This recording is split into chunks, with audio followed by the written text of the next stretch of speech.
Welcome back. Have you ever wondered what it would be like to have an identical twin?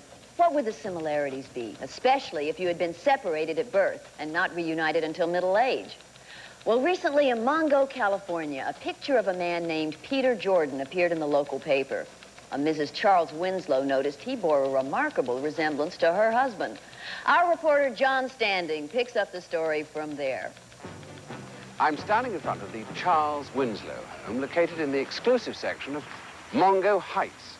Charles is married to the former Vivian Mimeo, the mimeograph heiress. And here, just 3 miles away from the Winslow residence, is the modest home of Peter Jordan. His lovely wife, Bunny, was crowned Miss Teenage Mongo in 1982. We spoke to each of the wives and found out that Charles and Peter share more in common than just their looks. Charles likes our chef to prepare bacon and eggs for breakfast. Pete loves it when I fry him up bacon and eggs. And the similarities didn't end there. Charles Winslow likes to chew an entire pack of peppermint gum at once, as does his newly found brother, Pete.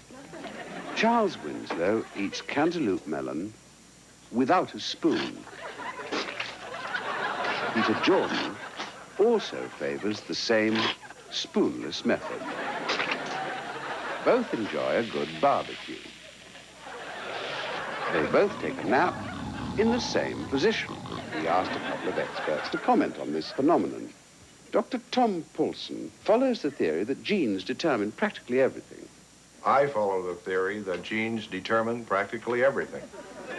And Dr. Paul Thompson is a firm believer in the power of environment to influence the behavior of an individual. I am a firm believer in the power of environment to influence the behavior. What was the rest of that? To influence the behavior of an individual. To influence the behavior of an individual. There is even evidence of telepathic powers between the two brothers. On the day we were filming Peter Jordan, he cut his left index finger. Incredibly, when we visited Charles Winslow the following morning, we discovered that he too had a bandage on the very same finger. Both men are unemployed. Charles has been searching for a night job while Peter is trying to find a day job. But perhaps the most startling similarity of all is that each man has the same car and the same personalized license plate. And are you looking forward to meeting your brother? I don't think it would be beneficial for me to meet even a brother right now, especially if he looked like me.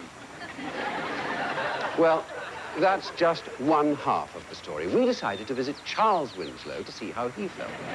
Both Dr. Tom Paulson and Dr. Paul Thompson agree that there is a natural reluctance, or even a denial, when it comes to confronting one's double.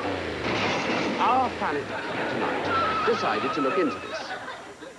Charles, we spoke with your brother earlier today. How is he?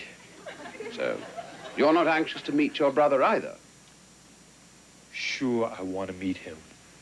Eventually. Just not today. But the story doesn't end there. Morgan, I'm sorry to have to interrupt you. It seems Father Sarducci's crew has found the explosives expert they were looking for. And so we're cutting back to the basement of Geraldo Rivera's home. Come in, Father Sarducci. Good news, John. We got an explosive expert, and we're just about 30 seconds away from blowing the daylights out of this wall here, which hides behind it perhaps Geraldo Rivera's vault, where he might have inside of the secret plans to his next special. To get a close-up of this cell, can you get a close-up of this? Gino, put your hard hat on. Everybody put their hard hats on. Put the hard hat on the dog. We have with us the most famous fireworks expert in the world to handle our explosives. And even though we are using Roman candles and cherry bombs instead of a dynamite, the blast will be plenty big enough to blow this wall out of the circuit, if you know what I mean. We're just about ready? Okay, let's do it. Everybody duck for cover. Put the cotton in your ear. Okay, this is it, the moment of a drama. Everybody duck for cover. 5, 4, 3, 2, 1.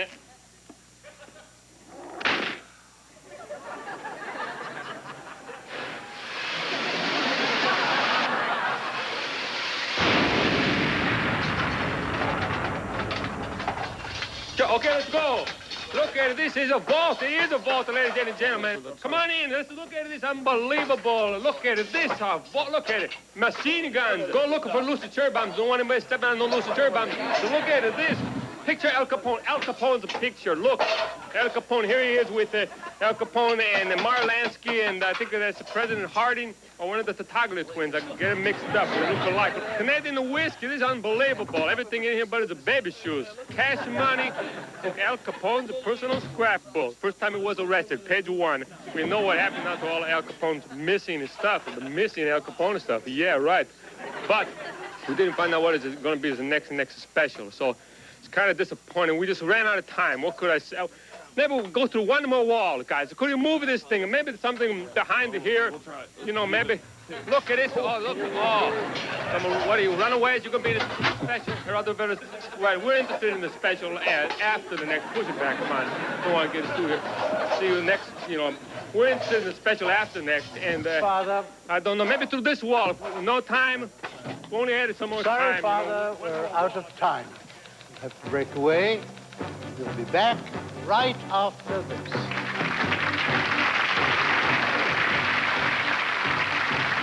Coming up, artificial tonsils. Hope for tonsillectomy patients. Living with this semi-portable machine may be difficult, but consider the alternatives. From Shorewood, Wisconsin, you'll meet the first patient ever to survive with artificial tonsils. If you have any Our Planet Tonight stories or comments, please mail them to 12021 Wilshire Boulevard, Box 600, Los Angeles, California, 90025. If we use your idea, you'll receive a secret decoder ring, subject to dealer availability.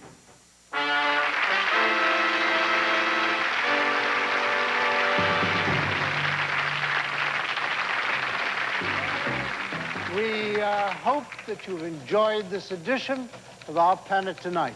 I myself found the program provocative, intriguing, and perhaps a source of some controversy as well. And I hope you did too.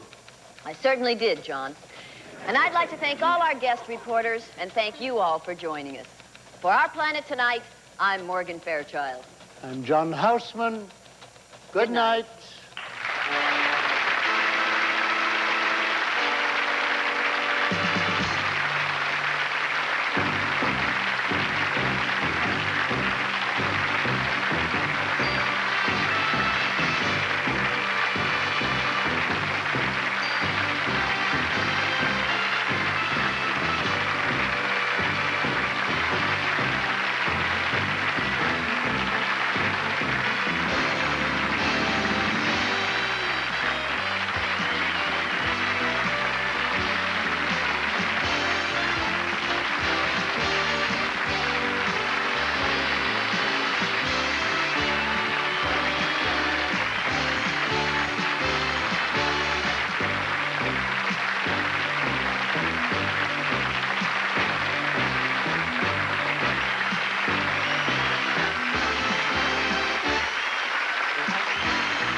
Don't look now, but Night Court's on shaky ground.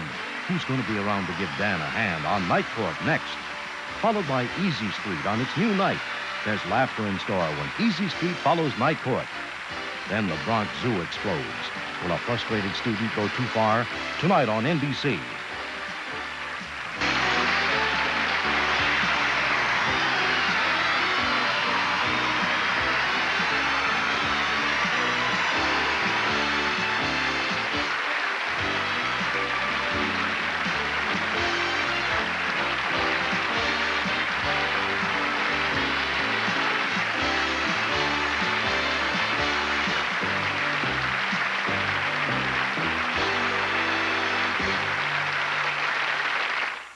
And coming up, pretzel eyeglasses. Is it healthy to mix food and fashions? And should they be sold over the deli counter?